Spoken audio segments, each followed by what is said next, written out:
मैं चाहता हूं आप मेंटली मैच्योर बने।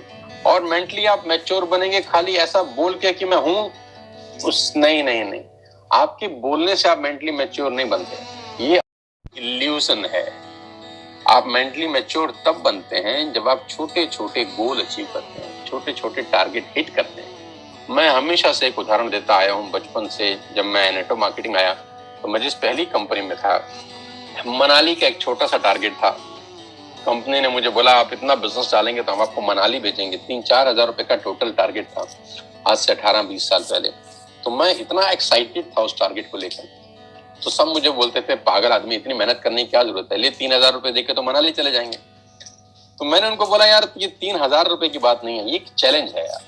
ये एक चैलेंज है जो मेरे अपलाइन ने मुझे दिया है, ये एक चैलेंज है जो मेरे सीनियर ने मुझे दिया है, और ये एक चैलेंज है जो कुदरत ने मुझे दिया है। क्योंकि कुदरत इनडायरेक्टली मुझे बोल रही है अगर तुम मनाली नहीं जा सकता तो मॉरिशस कैसे जाएगा। कुदरत मुझे बोल रही है अगर तू छोटे टारगेट अचीव नहीं कर सकता तो जिंदगी में बड़े टारगेट कैसे अचीव करेगा। सीढ़ी दर सीढ़ी ही तो आदमी चढ़ता है। जो आदमी कहता है मैं सीधा एस क्लास लूंगा, वो अपने आप को बेवकूफ बना रहा है। जो आदमी छोटा टारगेट हिट नहीं कर सकता वो बड़ा टारगेट हिट कैसे करेगा। कोई कॉमन सेंस भी तो कोई चीज है। तो अगर आप जिंदगी में बड़ा टारगेट हिट करना चाहते हैं तो साथियों मेरी आपसे गुजारिश है, मेरी आपसे रिक्वेस्ट है कि जब जब छोटे टारगेट आते हैं अपनी पूरी जान लगा दो उस टारगेट को पूरा करने में। क्योंकि वो टारगेट अगर आपने हिट किया तो आपका सबकॉन्शियस माइंड आपकी सपोर्ट में खड़ा हो जाता है कि ये लड़का कर सकता है यार, ये लड़का कर सकता है, ये लड़का चैलेंज एक्सेप्ट करता है, चैलेंज पूरा करता है। मैंने बहुत लड़कों को देखता हूँ अपने 20 साल के करियर में जो बड़े ऊर्जावान होते हैं, बड़ी उनमें एनर्जी होती है, बड़ी एनर्जी होती है कुछ दिन के लिए। और मैं रिपीट करता हूँ, उन लोगों में बड़ी एनर्जी होती है, बड़ी एनर्जी होती है, बड़ी एनर्जी होती है, बड़ी एनर्जी होती है कुछ दिन के लिए। मतलब शुरू में अगर आप उनसे मिलेंगे तो वो आग लगा देंगे। शुरू में आप उनसे मिलेंगे तो हम गाड़ी घोड़ा बंदूक मकान सब ले लेंगे, ऐसी अच्छी बातें करेंगे कि आप भी बोलोगे वाह क्या लड़का मिला है, क्या गजब आदमी मिला है। कुछ दिन के बाद वो खुद पे ही तेल छिड़क रहे होंगे। क्यों जानते हैं? क्योंकि मात्र 10 लोगों ने उनको मना कर दिया है, मात्र एक पिन कोड पे ऑर्डर नहीं डाला, मात्र कुछ प्रोडक्ट उनको नहीं मिले। बस ये उनका कारण है गिव अप करने का, ये उनका कारण होता है क्विट करने का। मैं एक बहुत मशहूर राइटर की एक लाइन पढ़ रहा था कहीं, बड़ा अच्छा उन्होंने कहा कि आदमी कितना ताकतवर है दिमागी तौर पे ये पता तब चलता है कि वो कितनी बड़ी समस्या के आगे सरेंडर करता है। अरे कम से कम कोई ऐसी समस्या के आगे तो सरेंडर करो जिसमें सरेंडर करने में कम से कम शर्म तो ना आए। समस्या भी तो कुछ ऐसी हो जिसमें सरेंडर करने में भी तो फक्र महसूस हो कि हम इस आदमी से हारे, हम इस मुसीबत से हारे। मैं सुष्मिता सेन का एक इंटरव्यू पढ़ रहा था। 1994 में वो मिस इंडिया हुई। जब मिस वर्ल्ड के लिए गई उससे पहले मिस इंडिया कॉन्टेस्ट था। तो वो जब मिस इंडिया हुई तो वो अपने घर में आके अपनी मदर को बोली कि आज मैंने अपना नॉमिनेशन विड्रॉ कर लिया है, नॉमिनेशन विड्रॉ कर लिया है। बड़े ध्यान से सुनिएगा, बड़ी दिलचस्प कहानी आपके काम आएगी। तो उसकी मदर ने बोला कि तुमने अपना नॉमिनेशन क्यों विड्रॉ किया?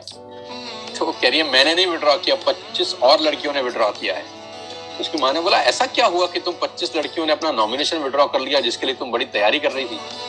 तो वो कहती है कि हमने इसलिए विड्रॉ कर लिया क्योंकि ऐश्वर्या राय इस कॉन्टेस्ट में भाग ले रही है, और जब ऐश्वर्या राय कॉन्टेस्ट में भाग ले रही है तो हमने अपनी बेइज्जती थोड़ी ना करानी है हार के, तो हमने विड्रॉ कर लिया, हमें नहीं लड़ना।